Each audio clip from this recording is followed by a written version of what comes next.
I have figured out where the Celtics should land on their whole rebounding issue and what Joe Mazzulla means by finding structure in the chaos, all right now on the Locked On Celtics podcast.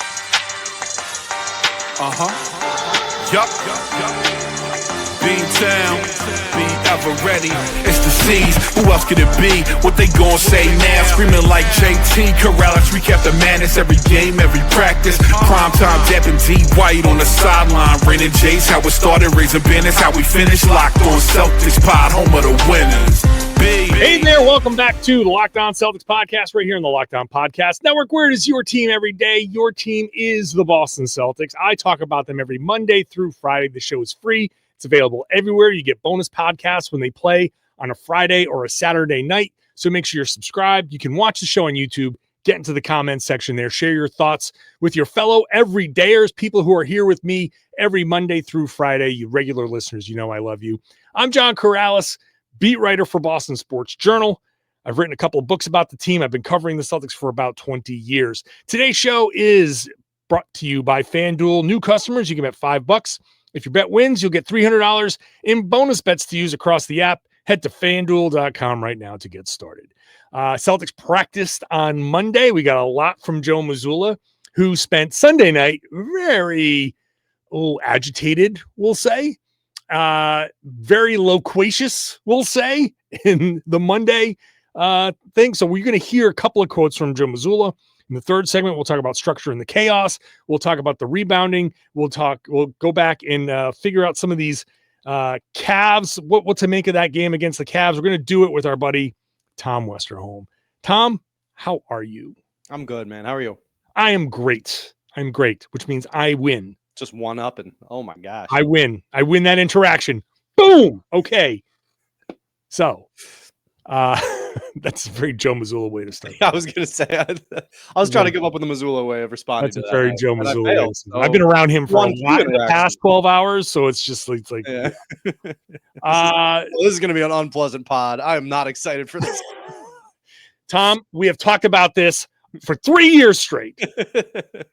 Celtics Cavs, third straight game where they faced the back half of a roster. Like, what do you take? What do you take away from this? Anything at all?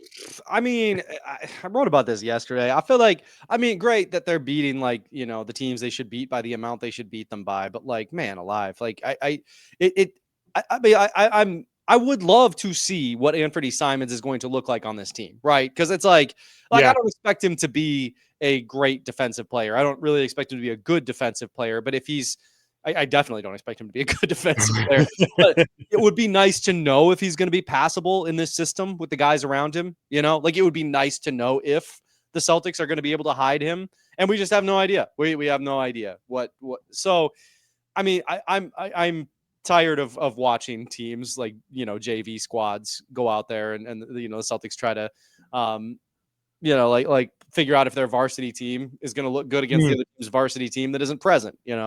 I think that we're starting to see guys who it's very clear are going to be able to contribute during the regular season. I think I'm really liking what we're seeing from Chris Boucher. I'm really liking what we're seeing from Josh Minott. The stuff we're seeing from Simons is great, right? Like that guy can score. Not that there was ever going to be any doubt that he can score.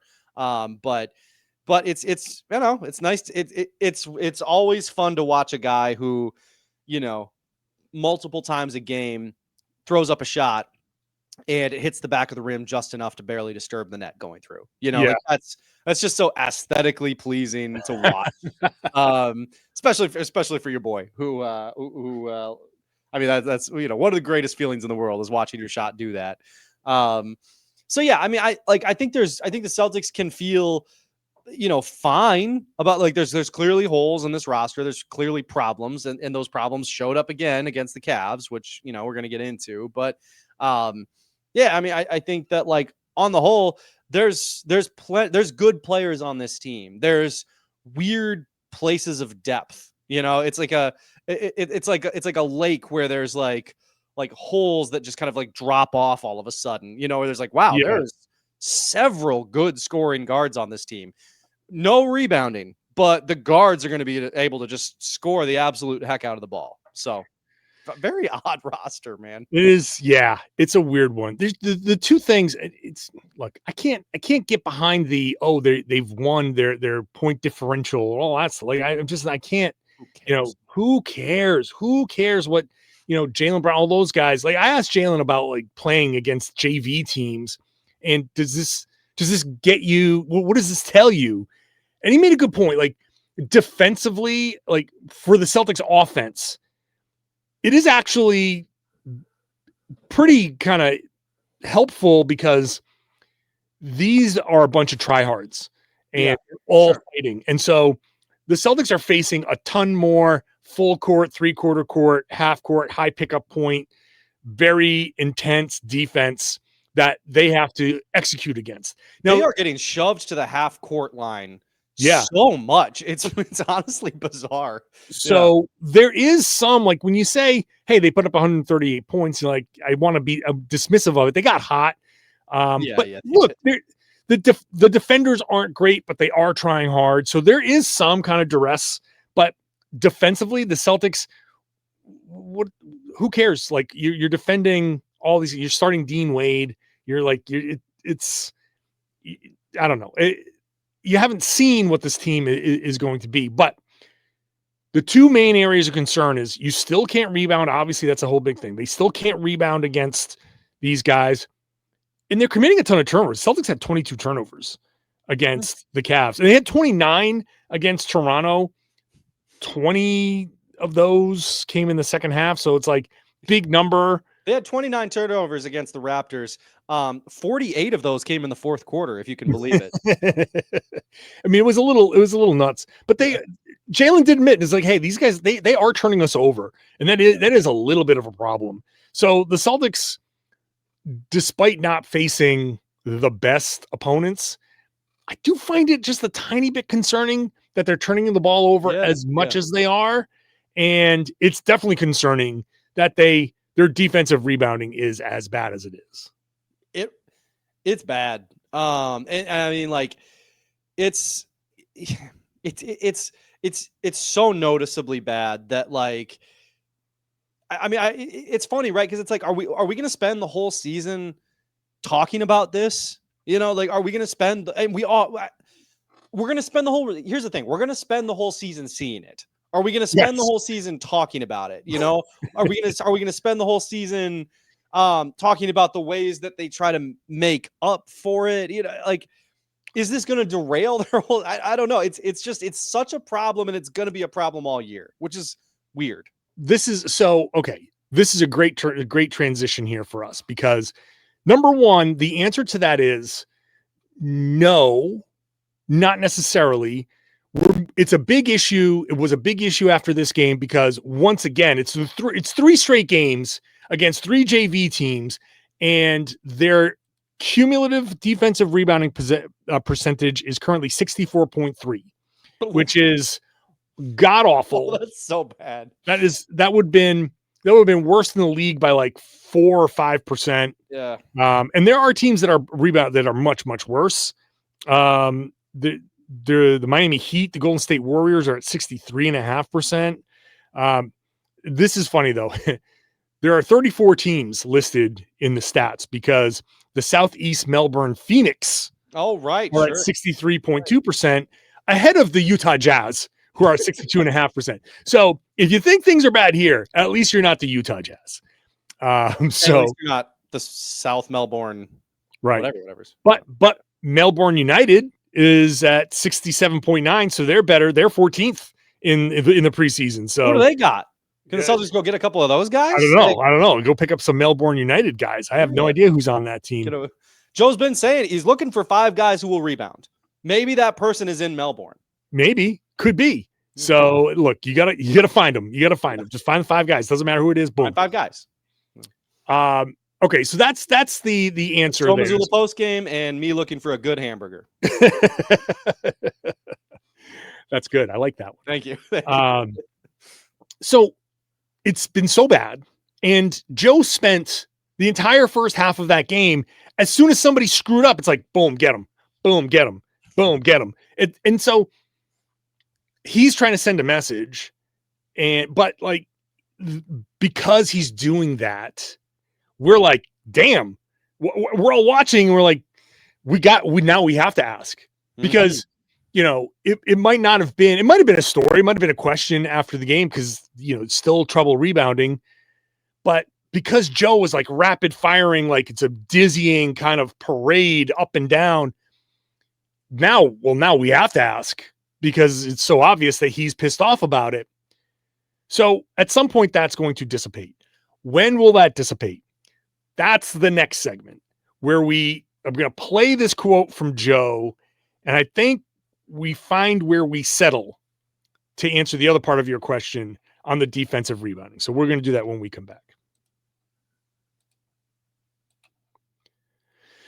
Today's show is brought to you by FanDuel. FanDuel is going to give you, new customers, a great deal. You make your first $5 bet, and if you win, you get $300. You unlock $300 in bonus bets to use across the app. So make it a good one. You want to bet on the NFL? Patriots to win? I like that. That seems like an easy win. Who knows? But no such thing as an easy win, I guess. But that might be the easiest look you're going to get. The cleanest look you're going to get at $5 turning into 300. If you do hit, man, you can use that 300 across the app. You can build parlays. You can try player props. You can do live lines. So if you're watching, maybe you're watching the Celtics game and they're up 20 and you want to kind of see where that line sits and maybe make a bet at that point. You can do it all. So whether you're a casual fan or if you love diving into the stats, FanDuel makes the game day experience so much easier. Make sure you're using the tools that they have available. Set your budget, set your limit, so you're gambling responsibly. Whatever you can afford to lose, if you hit a cold streak, you're not getting yourself into any trouble. You're just having some fun with your disposable income. So go have some fun at FanDuel.com. Download the FanDuel app today and get started. Today's show is also brought to you by Monarch Money. Monarch Money is going to help you, the busiest person in the world, keep track of your financial picture. It's an all-in-one personal finance tool that brings your entire financial life together in one clean, easy-to-use interface on your laptop, on your phone.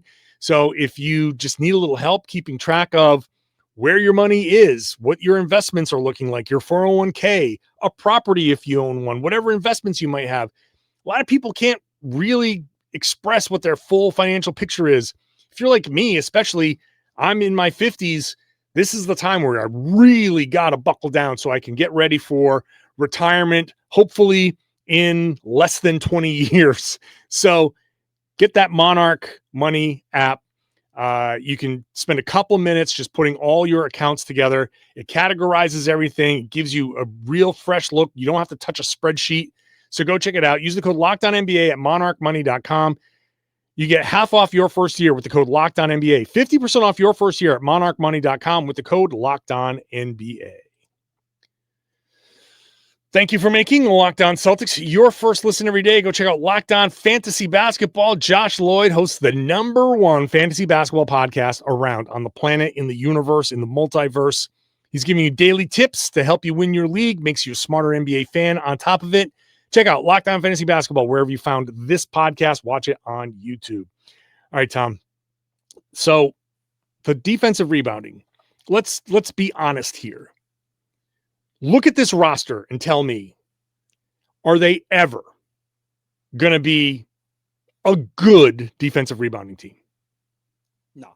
I could get myself close to they could be passable if they make a move at the trade deadline and Tatum comes back, right? Because like part of the problem here, right, is that Tatum is a great rebounder, like elite rebounder, and they don't have him, and that sucks. Like, so that really does hurt like, you. That's one where it's like, Jaylen and Tatum, that's just one that Jaylen will never make up for Tatum's production. Sure. It's not going to happen. So like you get Tatum back and you get a rebounder at the deadline, maybe you can get back to passable, but like the rest of the team it's rough. I mean, White's a pretty good rebounder for a guard. Mm-hmm. And, you know what I mean? Like, that's where you hit the snail. And that's the thing. You look at this roster and you say, well, Kata could probably get you a few rebounds. But look, I have expressed what I needed to express about Neemias Queta. He's not going to be on the floor enough to be a rebounder. Just to go on record, You and I agree. I'm Yeah. kidding. Okay. So then who are your other options? Is Luka Garza going to be a big time defensive rebounder? No. He'll get some. He's okay because he does well at positioning and Yeah. everything. You know, he's a good basketball player, but he's good. But he's not going to like move the needle, right? He's not averaging 14 rebounds a game. Right. Okay. Right. So Chris Boucher is not going to be a big time, and Xavier Tillman is not going to be a big rebounder. So that you just look at this roster and you say, this is just not great. So here's Joe Mazzulla. He was asked about him and like just adjusting with the team and just building these relationships with the players to get them to kind of perform. You got to listen closely. I'll give you the quote that I pulled out, but listen closely and see what you think the important part of this quote is. It's growing together, having an understanding. It's not, this way or the highway. That's what training camp is about. That's what the 6 to 9 weeks in the summer that are about. That's what you build relationships with people. You have an understanding of what makes someone tick, what motivates someone. At the same time, you have an understanding of can you build an awareness as a team? What gives us the best chance to win every single night? What gives us the best chance to play to our strengths? What self-awareness do we have to have as a team and an organization about where our deficiencies lie, and how can we navigate those together? And so it's not them adjusting to me or any of that. It's us working together on coming up with how can we push each other to be our absolute best, and at the same time, how can we develop, an identity that gives us a shot to win, every single night, and a process towards that throughout a season. Okay. Yeah. Here's the part. What self-awareness do we have as a team and an organization about where our deficiencies lie, and how can we navigate those together? That is basically saying, okay, can we all get together and be aware? We know we're not a great defensive rebounding team. Self-awareness, just like I'm not the best handyman in the world. When it comes to fixing something or putting something together, I always have a piece left over. I know where my strengths lie. I know where I'm good at. You got to understand what you're not good at. And how do you navigate that? So it's not about, can the Celtics ever be a good defensive rebounding team? No. How good or how not bad is the best way to put it. How not bad at rebounding can they get so they can let the other parts of their games cover for that? And can you be the 30th team in the league at defensive rebounding and give yourself a chance to win? Probably not. Can you be 25, 20, 15? How high on that rank? What's the lowest number you can be where the other parts of what you guys can do well can be okay, we're not a good defensive rebounding team, but we make up for it doing X, Y, and Z? That's the question that the Celtics have to answer. I think there's another interesting part of that quote too. And it's at the beginning when he's talking about how there's all this time, that what do you say? The 6 to 9 weeks. 9 weeks in the summer. All that stuff. And he's talking about getting to know his players as people, right? Yeah. And so I think that's interesting in the context of last night, where he's talking about okay, I got to know these guys as people, and now I have to be their coach, and I have to try to get the most out of them. I have to figure out what makes them tick. I got to know what makes them tick, and I got to know how I can push them. What's the best way? What can guys handle? What do all that kind of stuff. And then when you look at him yanking guys as soon as they make mistakes on the defensive end, it's we've talked about this, is one of the things that Mazzulla is good at, right? Is having that level of understanding of guys where it's I know that I can get away with yanking this guy. I know that to motivate this guy, one of the things I have to do is just tell him, if you don't rebound the ball, you're not going to play. Or if you don't, if you make these mistakes, you're not going to play, but I'm going to yank you out of this game. And then I'll put you back. But I'm going to pull you out and I'm going to have some words for you if you don't go get this rebound. So it's I think that's part of it too. Right. And I think, it's interesting to tie that to the self-awareness about where our deficiencies are, right? Because it's it's like taking the whole picture. It's like, to what you're saying, how can the Celtics get themselves to 17th instead of 30th, right? Or how can they get themselves to 21st instead of 30th or whatever it is? And part of the answer there, right, is like, okay, like I need to be able to like talk to these guys and have us all come together and come to an agreement that we are going to try really hard not to be the worst defensive rebounding team in the league, or we're gonna do the right things. We're gonna try to mitigate as much as we can. And for Joe, part of his job is motivation, is getting to know these guys and just pushing them just enough to get them to 21st. But listen, all right, we're gonna take a break. When we come back, the actual number of rebounds that you have to get to be the difference between 30 and 15 is, it seems great. It's not that bad. Yeah. It's actually attainable. The number is not as big as you think. Plus, finding structure within the chaos. That is all next. Today's show is brought to you by Peloton. Peloton is shaping the future of fitness with the brand new Peloton Cross Training Tread Plus. It's powered by Peloton IQ. It's their most advanced equipment yet, designed to give you real-time guidance and endless ways to move, whether you are running, lifting, or cross-training with your favorite trainers. We know it's tough to get to the gym. The Peloton Cross Training Tread Plus, you can do all of this stuff in your home. It's built for breakthroughs with tools that help you plan, stay motivated, reach peak performance. The Peloton IQ system offers real-time strength coaching. It actually tracks your reps. It suggests the right weights, which is important, and corrects your form, which is super important, making every rep safer and smarter. That's how you get gains. The swivel screen is a game changer. You can go from running on the Tread Plus to strength training without missing a beat, and the personalized class recommendations keep you engaged. You get workouts tailored to your vibe and energy level each week. So let yourself run, lift, flex, and push forward. Explore the new Peloton Cross Training Tread Plus today at onepeloton.com. Thank you for making Locked On Celtics your first listen every day. Check out Locked On NBA, Locked On NBA Game Night 7 days a week. It's covering all the games in the league. Locked On NBA is in the afternoons, Monday through Friday, covering the big stories.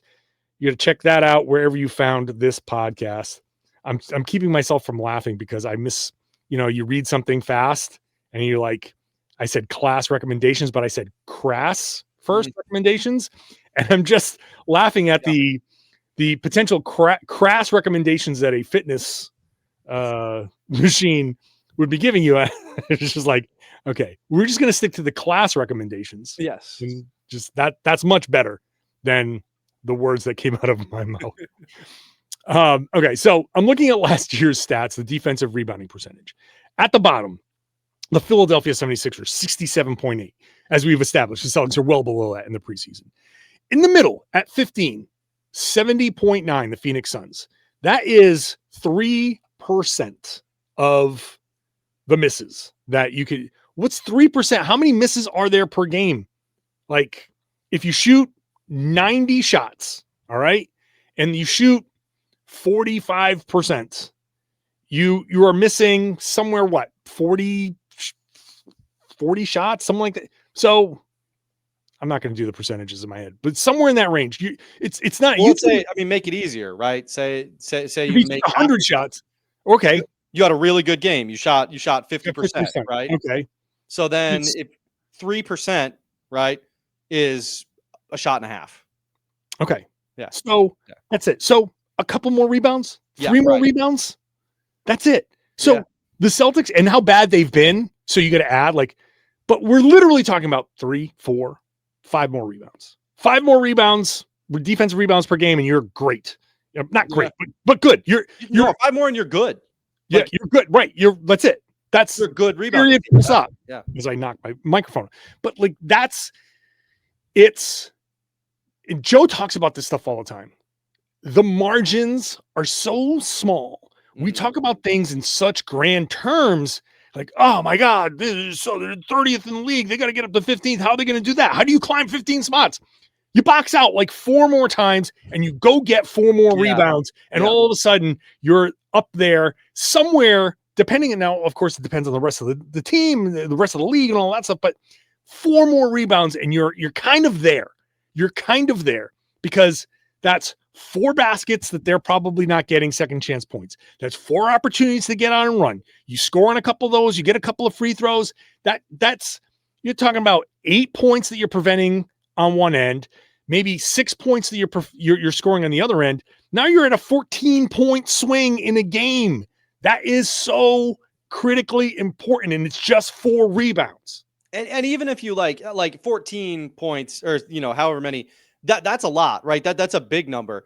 Let's say the other team was going to miss 2 of those shots anyway, and you were going to miss 2 shots on the other end, and all of a sudden it's like 7 points. Like 7 points matters a lot. If your team is down 12 in the last minute, you're probably going to lose. If your team is down 5, it's still a game. And and at that point, it's like it's this butterfly effect of if you get those rebounds, and even if you get 7 extra points, that might then motivate you to play harder in the last minute or 2, right? When it is a 4-point game instead of a 11, 12, 13-point game.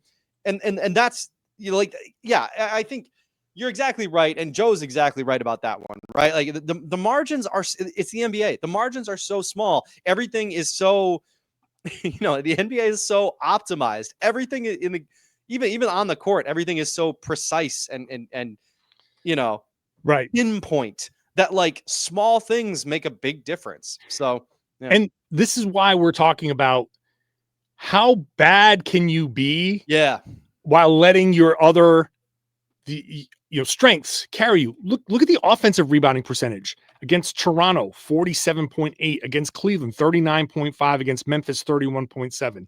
Last year, the Houston Rockets were number 1 at 36.3. So the Celtics had 2 games where they would be the best offensive rebounding team. So, okay, you're not going to be a great defensive rebounding team. We get it. But they crash, and that is, if you can be great on that end, you can afford to be a little not so great on the other end because you're giving yourself more chances and you're putting up more shot attempts. So that's it. That's why we're sitting there saying the difference is 3-4 rebounds. If they can do that, they'll be okay. And that's all they need to do. Right? It's just you just got to mitigate. That's all it is. Yeah. Good word. All right. I'm going to play this one more quote here from Joe, because I thought it was interesting about, I asked him, you'll hear my question. I asked him about, he went on that big rant about, got to find the 2 for 1, big, long, my offensive philosophy is find the 2 for 1, make the right play, make the right read. If it's a 3, it's a 3. If it's a layup, it's a layup, whatever it is. And that's fine for a team the last 2 years kind of knew who you were. Now you've got all these new guys and all these new lineups. You knew who you were, and you had a perfect 2 for 1 machine named Jayson Tatum. Right. 1 machine named Jayson Tatum. So then I was like, well, that doesn't seem like it's going to be very easy to do. So here's my question, and here's his answer. So when you had last year's team, the year before, very established, you knew the rotations, all that stuff pretty much right away. This year, you're deeper, you're kind of mixing and matching. How much more difficult does that make that process that you're talking about? Because there's so many more people involved. Yeah, so I think, it makes it more difficult for us in the short term, but the idea is to make it more difficult for our opponents in the long term. Because if we could find the structure within the chaos and get that, it'll be difficult for the environment and the opponent over the course of an entire season. And so it's difficult on both parts. The idea is we're the ones that can practice it every day, and we can know the unknowns before our opponent can. So if we can quickly know the unknowns and put our opposition in a situation to where they can't, then that helps. So it's difficult on both parts. Ideally, we have to make it simpler faster so that we could be ahead of the environment and ahead of the opponent. I wanted to play that just because it lets us in on how long a process this is going to be. Yeah. And I think when we look at the Celtics schedule, that first couple of weeks is going to be tough. Like I asked Jaylen about playing these different opponents. He said these road games here are going to be, very, very kind of indicative here. You play Philly on the opening night. Embiid might play. You play the Knicks. I mean, that Knicks team is a big rebounding, monster rebounding team. The Pistons get after it. The Pelicans, who knows? the Cavs, who will likely play everybody. And then like, this is a stretch where it's like, this is not going to be forgiving. And just so people know, it's going to be difficult in the short term. Like Joe said, finding structure in the chaos is difficult, and they're nowhere close to that yet. So I kind of wanted to play that. I know we're kind of at the end of the show, but the Celtics have a long way to go. And I think we might be looking at an October, November that's going to be like, but hopefully January, February, March, they'll be on the upswing. But I'm not sure what to expect considering what he said and that whole structure within the chaos quote. I'm not sure what to expect in the short term. I think it's important for like, just from an expectations perspective, I think it's important to remember, like, okay, I think for Celtics fans, it felt really good to see them beat, especially that Grizzlies game, right? Where it's like, you went into the summer with just the worst, the worst vibes, everything awful, like just bad. It's all bad. Guys who you love are gone. The team stinks. They're getting under the second apron all of a sudden. And it's like, what? Are they going to tank? This is awful. Like, yada, yada. And then, things start, you're like little bits here and there. It's like, okay, maybe this is good. You get that Grizzlies game and like the new guys look fun and good. Like, Garza looks good. Minot looks good. All this stuff, right? You get a big win and it's just like it feels good. There's going to be ups and downs this season. And I think you're right? I think the beginning of the season, there's going to be some downs, right? There's a lot of teams there who are really good. And if the Celtics start losing some games early on, I think it's important to remember that, the team isn't as good as last year. But there's still going to be positives throughout the season, and how positive it gets, I don't know. Nobody knows yet, but like the beginning could be rough. Just because you beat some JV teams and it's okay. It's a little bit of candy. You deserve some candy. Anybody if you go to the hospital, you get some candy. Like you've been in the hospital. It's been rough, but like, you're going to have to start eating some veggies again soon here. And the veggies are going to be Donovan Mitchell, just targeting Simons. I'm suddenly reminded of the story of the Celtics team plane taking off like in a nor'easter, trying to forget what year, it was a few years ago. And the story of the pilot coming over the loudspeaker and saying, all right, guys, Mother Nature's going to have her way with us on our way out of here. And it was like, everybody was like, oh my God, I thought I was going to die. Like it was so bad. This kind of feels like the pilot's going to come over the loudspeaker and be like, all right, guys, Mother Nature's going to have her way with us at the beginning here. Just hold on. We're going to get through it. Once we get up in the air, we're probably going to get through it. The odds are we're going to get through it. Yeah. We'll get up in the air. We should be okay. And then we'll land the plane and, probably land the plane and we'll all have a story to tell. Yeah. But the turbulence on the ascent is going to be there. You're going to be shaken by the time if things calm down. Yeah. By the time we get to that second Philly game, there's going to be a lot of rosary beads and, all of that stuff.